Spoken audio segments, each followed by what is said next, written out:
आता आपल्या खास क्षणांसाठी मिळतील अस्सल आणि पारंपरिक पेहराव. महिलांना साजेसा Indo western premium clothing brand Radvi, जिथं तुम्ही मूळ चंदेरी पासून लिनन पर्यंत प्रत्येक भारतीय वस्त्रातील पेहराव खरेदी करू शकता. म्हणूनच आजच आमच्या ऑफिशियल वेबसाईटला भेट द्या. जिथं परंपरेचा साज, तिथं रादवी तुमच्यासाठी खास. नमस्कार, मी इंदिरा. न्यूज अनकटच्या टॉप 10 मध्ये तुम्हा सगळ्यांचं स्वागत करते. पाहूया टॉप 10 घडामोडी. कृषी मंत्री माणिकराव कोकाटे यांचा विधान भवन परिसरात मोबाईलवर पत्ते खेळत असल्याचा कथित व्हिडिओ व्हायरल झालाय. यानंतर त्यांच्यावर मोठ्या प्रमाणात टीका होते. दरम्यान कोकाटे यांची मंत्रिमंडळातून हकालपट्टी करावी अशी मागणी करण्यासाठी गेलेल्या छावा संघटनेच्या कार्यकर्त्यांनी राष्ट्रवादीचे प्रदेशाध्यक्ष सुनील तटकरे यांच्यासमोर पत्ते फेकले. तटकरे यांच्यासमोर पत्ते फेकल्याने राष्ट्रवादीच्या पदाधिकाऱ्यांनी छावा संघटनेच्या कार्यकर्त्यांना जबर मारहाण केली आहे. मारहाण करणाऱ्यांमध्ये राष्ट्रवादी युवक काँग्रेसचे प्रदेशाध्यक्ष सूरज चव्हाण यांचाही समावेश आहे.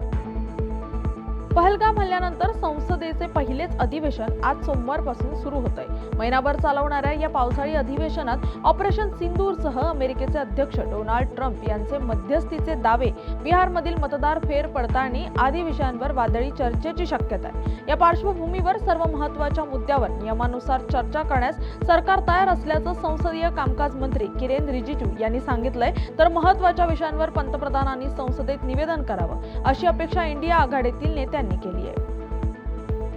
गणेशोत्सवाला राज्य शासनाने राज्य महोत्सव जाहीर केल्यानंतर यंदाचा गणेशोत्सव मोठ्या धूमधडाक्यात साजरा करण्यासाठी रूपरेषाही निश्चित करण्यात आली आहे. त्यानुसार शहरातील गणेशोत्सव भक्तांसाठी 24 तास खुला राहावा, तसेच संपूर्ण निर्बंध मुक्त करावा यासाठी सरकारकडे पाठपुरावा करणार आहे अशी माहिती कसबा विधानसभा मतदारसंघाचे भाजपचे आमदार हेमंत रासने यांनी केली आहे. राज्य सरकारकडून अनेक कार्यक्रम आणि भरघोस निधीची घोषणा करण्यात आल्याने आगामी उत्सव धूमधडाक्यात साजरा होईल असा विश्वासही त्यांनी व्यक्त केला आहे.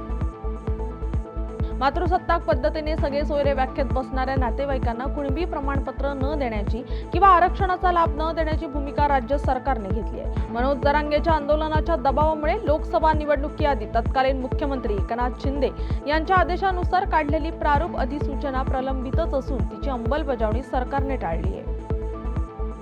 निवडणुका आल्या की काही लोक बदनामीची खेळी खेळतात. निवडणुका येतात आणि जातात, पण त्यांनी लक्षात ठेवावं, ज्यांचं घर काचेचं असतं त्यांनी इतरांवर दगड मारू नये असा इशारा उपमुख्यमंत्री एकनाथ शिंदे यांनी मंत्री योगेश कदम यांच्यावरील टीकेवरून ठाकरे गटाला दिला आहे.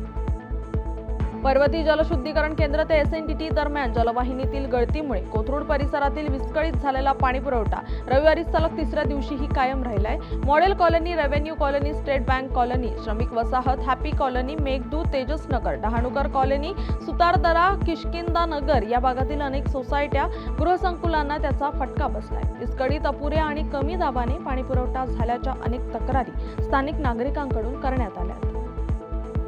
पुणे ग्रँड चॅलेंज टूर या जागतिक पातळीवरील सायकल स्पर्धेमुळे जिल्ह्याच्या पर्यटन क्षेत्राला चालना मिळून जिल्ह्याचं नाव जागतिक पटलावर जाईल असा विश्वास उपमुख्यमंत्री पालकमंत्री अजित पवार यांनी व्यक्त केला आहे. जानेवारी महिन्यात होणाऱ्या स्पर्धेच्या यशस्वी आयोजनासाठी सर्व विभागांनी समन्वयाने आणि गतीने काम करावं अशा सूचनाही पवार यांनी केल्या. बंदी असूनही मुंबईत ॲपद्वारे बेकायदेशीरपणे बाईक टॅक्सी वाहतूक सेवा सुरूच आहे. या प्रकरणी प्रादेशिक परिवहन कार्यालयाच्या तक्रारीनुसार अंबोली पोलिसांनी रॅपिडो कंपनी आणि त्याच्या संचालकाविरुद्ध गुन्हा दाखल केला आहे. दिवा रेल्वे स्थानकातून दिवा CSMT उपनगरीय रेल्वे सेवा तात्काळ सुरू करावी या मागणीसाठी रविवारी दुपारी दिव्यातील नागरिकांनी रेल्वे स्थानकाबाहेर आंदोलन केलं. या आंदोलनामध्ये दिव्यातील नागरिकांनी मोठ्या प्रमाणात सहभाग घेतला होता.